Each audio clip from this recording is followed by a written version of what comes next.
Hi, I'm Khushboo Razdan, and this is Foreign Correspondents Talk Series 2024, an initiative by the Association of Foreign Press Correspondents USA, where we invite members of the foreign press community to talk about their work story and experiences. And today, I'm delighted to have with me Washington-based journalist from Turkey, Serra Karacam. Serra, thank you so much for joining us. How are you doing this morning? Thank you very much. Thank you for having me. I'm all right. It's a rainy day in DC. It's a very gloomy day. I don't feel like going out, but I'll have to for work. That's our life like. So tell me, what kind of stories and beats that you cover? You're from Turkey. It's an important, power in, if we can say, in Europe and in between Europe and in the Middle East. So what kind of stories and beat that you cover here in Washington? How long have you been here? This is my second post in Washington, actually, and this one started in 2018, August. And since January 2019, I started working as interview producer and planning producer for a Turkish news channel, which is in English. It is a public broadcaster of Turkey. Since I worked as planning producer for Americas and guest booking producer, I had to work over every US-based story. It could be a social news, it could be US political news, and of course, US-Turkey relations. Okay, so if you can tell me like some of the stories that you recently did, there was, there is Turkey is a huge power in that region. There is a war going on in the region, and then there is a war in Ukraine. So what kind of stories that you have covered recently? Yeah, since 2023 June, I'm working for a newspaper now. I'm not a planning producer, so I have opportunity to focus stories that I'm more interested and more major stories. Recently, I covered Aaron Bushner and Israel-related stories, and also international weapon sales of US. You said you started your career as a television producer, if I'm correct.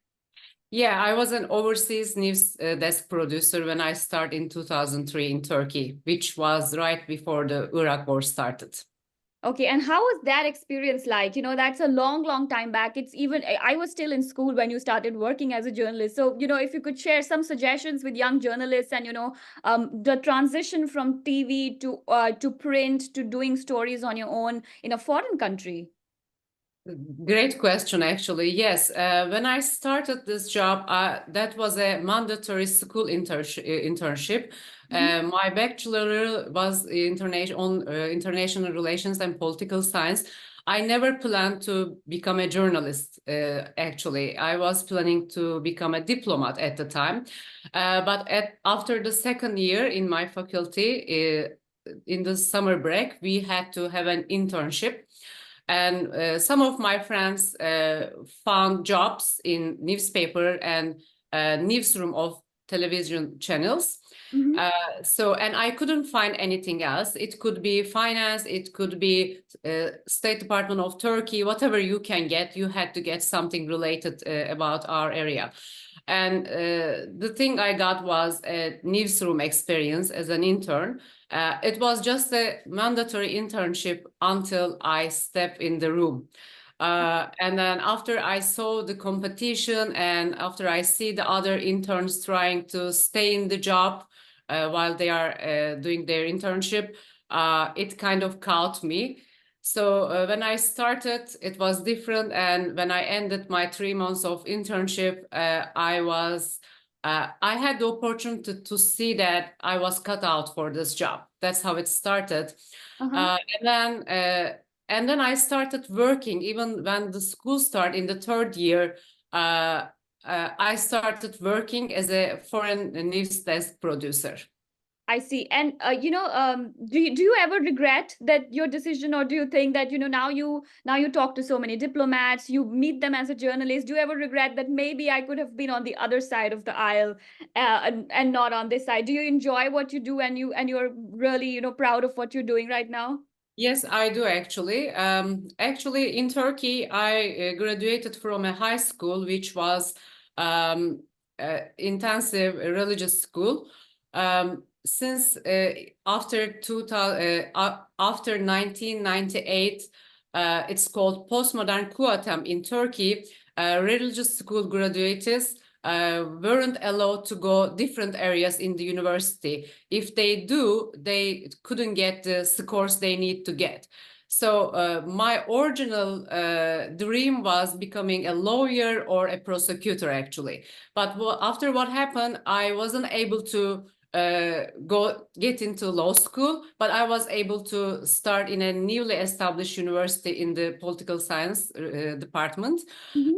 So that was my second choice, kind of. So if it was the first one, I would be regretting. But for the second one, I mean, to become a lawyer or a prosecutor, I was dreaming to look for truth or help for people's rights and stuff like that. And I didn't see journalism as it is. I mean, as helpful as becoming a lawyer. But after I started, I saw the opportunity of how much change I can create with this job, and kind of I never became regret after that. That's very interesting. Now, since you're from Turkey, I have to ask you about the latest election, the local election that happened, and there was a huge setback for President Erdogan. How big is that setback, and how does it really impact? I know it's a local election, but how does it impact the politics of the region and Turkey's relationship with the US? Right before the election, as you know, with the war in Ukraine and Turkey supporting Ukraine with the drones and everything, US relations with Turkey started improving. Because of that, that changed a lot. Turkey also allowed Sweden to join NATO as well. Mhm. And they got approval from the Congress to buy new F-16s. And they had the opportunity to modernize their existing F-16s as well. So things started improving before this election. But when we look at 2019 local election, that was the first time Erdogan's AK Party lost Istanbul, which is the dense population in Turkey. Millions of people vote in that city. But what we saw after 2019, when we look at the last general election, Erdogan again elected. So as long as Erdogan is on the field, people will still support him, in my opinion. But when he is not there, like in a local election, he is not the one in the competition. And also economy is not good in Turkey. I believe his supporters gave him a warning, and we'll see in 4 years if they will still support him. The thing is, he said that he will not run again after the last general election. This is almost 20 years now, and probably he will leave the party to somebody else to lead. We don't see many people who can replace him. We can see a kind of deal maybe between opposition and him for the constitutional change, like they can allow him to run one more time in exchange with an early general election. We are watching if it will happen. What can we expect in Turkey in the next few months in terms of, economic changes or any political changes that are coming? A lot is happening in that part of the world. Yes, I mean, Erdogan was against the interest rates increase, and he had to change that policy after stubborn insistence of keeping the interest low. I think they will keep that as it is now. They have to apply this strict monetary policy now. I don't expect that to change after the election. Another thing was a retirement issue. I think they will try their best, but they don't have much to do, actually. And when we look at the US relations after Sweden, now US kind of supporting Turkish government, they have collaboration on defense areas, like there will be a new production line in Texas, and Turkish defense corporations are kind of producing together with General Dynamics here. All these are going to contribute to economy somehow, but I don't know if it will be enough. We have long time. If it is 4 years, as it was supposed to be after the last general election, 4.5 years left now, that will tell us a lot. It's hard to guess now if Erdogan is staying or he is not running. We'll see. Okay, thank you so Or- much, Sarah. Thank you so much for your time and coming on our show. It was lovely having you, and I know you have another commitment now, and I'll let you go. And thank you so much for joining us. Have a nice day. Thank you. Bye bye.